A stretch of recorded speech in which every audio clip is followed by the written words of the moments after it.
A fresh dose of tech news and insight. This is breaking news on Eagle Eyes on Tech.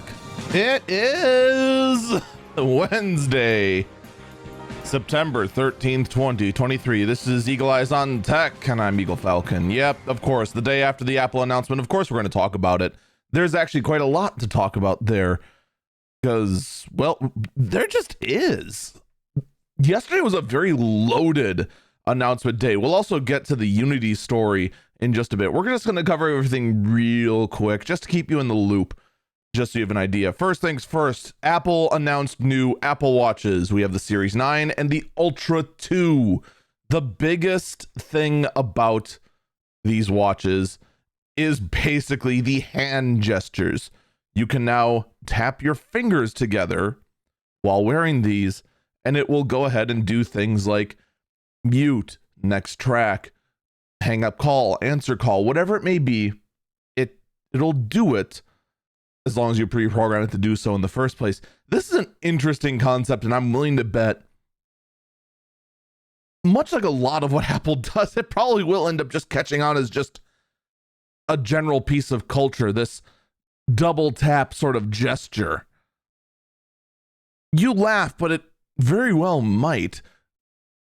We see this sort of thing happen fairly frequently within Apple products. It is the brightest it's ever been. It is the dimmest watch it ever will be. And I mean, for the most part, this is actually a pretty decent update for the Apple Watch. We'll go into more details spec-wise on that, but of course we're going to get to the iPhones. First up is the iPhone 15 and 15 Plus. Excuse me, it's early in the morning, forgive me. Their specs have not changed. I actually, a little behind the scenes, I wanted to record this last night, but last night was so busy trying to troubleshoot a whole bunch of other stuff that I just simply didn't get a chance to. And here we are, first thing in the morning recording this, and then just uploading it as is, no editing. That's going to be fun later, but I digress. Anyway, iPhone 15. Updated processor. For the most part, the actual iPhone 15 really didn't change. The two biggest changes, for the most part, is, in fact, the island on it. It has the exact same sort of dynamic island front-facing camera setup that the iPhone 14 Pro had, and USB-C.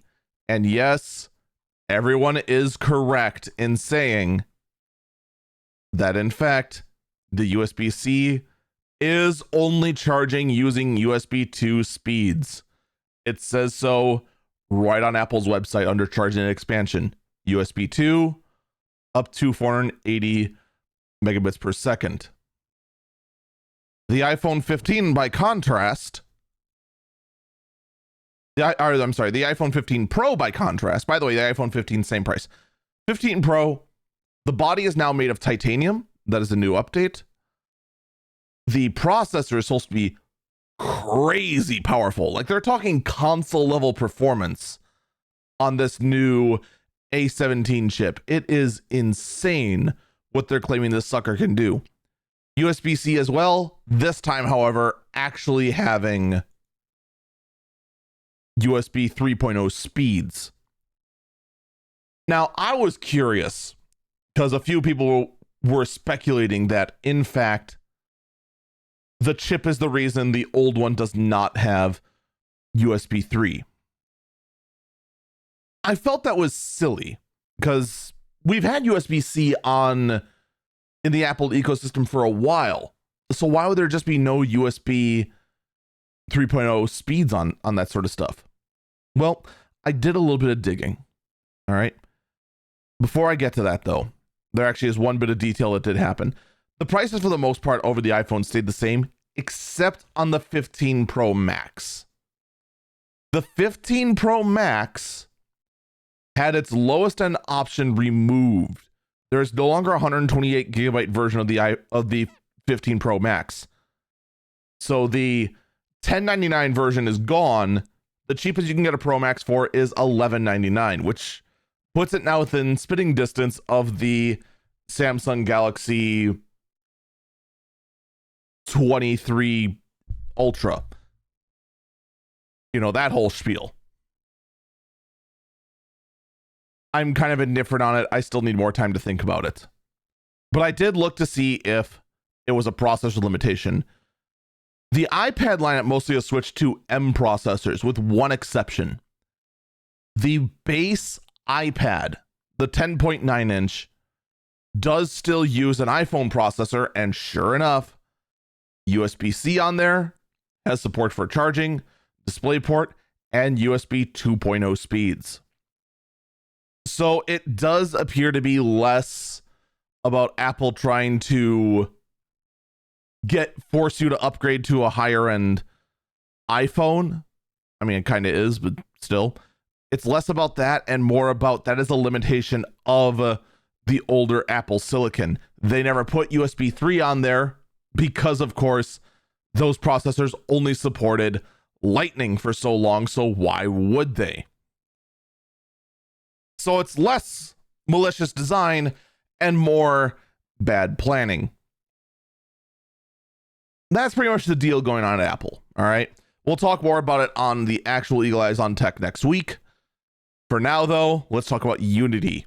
Unity has, in fact, changed the way they are licensing themselves out to small developers.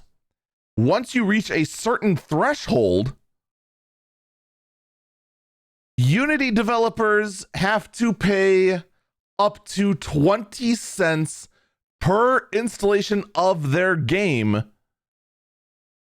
once they hit the threshold of 200,000 downloads or $200,000 of revenue. Wow. Look, I hate licenses like this, all right? It does not cost Unity any extra per installation of a game for them to sell the use of their engine. This is a stupid model to price things at, all right? I'm just going to straight up say it. This is greedy. And the way I justify greed, all right, is simply this. Is the way the payment is structured have any effect on how the thing is used? For example, the MMO I play, Final Fantasy XIV, they charge me a monthly fee. Well, every month they have developers that make new content. They have servers to upkeep every single month. They have electric bills and paychecks to pay every month. I get why there's a subscription fee. There is to that. What does it cost Unity, depending on how many times I install, say, Cult of the Lamb or Among Us, for instance? It doesn't cost Unity anything. This is blatant greed. And it is incredibly unfair to developers that have used Unity under the impression that it was one way it operates, but now very suddenly is going to change drastically. This is incredibly stupid. And pretty much every single developer yesterday has been screaming from the rooftops. This news was almost as big as the Apple news. That should tell you something, by the way, that this is going on. They need to go back to the way they were. I'm sorry, Unity. This is a terrible look for you.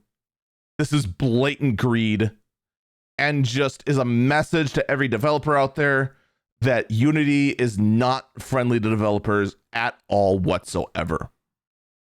And quite frankly, as a game engine that was considered user-friendly, novice-friendly, and it was a great entry point to get into the field, this is just atrocious. Now, this will not start until 2024. I would argue it should start never. This is a terrible idea. This should have never seen the light of day. And just, this should be buried, never mentioned again. And they should absolutely do a full 180. There is no excuse for this. And this is a sign that whoever's at the helm of Unity. I know there was some sketchy people that just moved in at the lead of Unity, and this is a terrible, terrible sign. There's just no other way to look at this. But again, I will be doing a deeper dive and getting it ready for a full Eagle Eyes on Tech. That is going to do it for me. And you know, for the sake of old times, get out there and conquer the day. It's like the early bird briefing's back, except, you know, it's not.